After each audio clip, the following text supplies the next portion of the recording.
tak akan dapat sertifikat lulus retret. Masinton, ini bukan sekolah. Bupati Tapanuli Tengah Masinton Pasaribu menanggapi soal dirinya dan kepala daerah PDIP lain yang tidak akan mendapatkan sertifikat kelulusan retreat karena baru bergabung. Mereka yang baru bergabung nantinya tidak akan mendapatkan nilai kelulusan, tetapi hanya mendapatkan nilai ikut serta saja.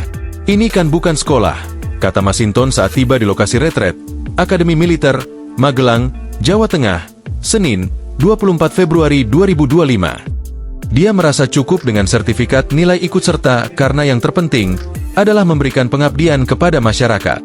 Ya cukup itu aja menurut saya. Karena urusan mengurus masyarakat ini kan bukan dilihat dari kelulusan. Kalau syarat kelulusan itu secara formal sudah ada di KPU, syarat-syarat formal, ujarnya. Politikus PDI Perjuangan ini juga mengatakan siap mengikuti dan mengejar materi yang telah tertinggal selama 3 hari retreat berlangsung. Ya, siap mengikuti.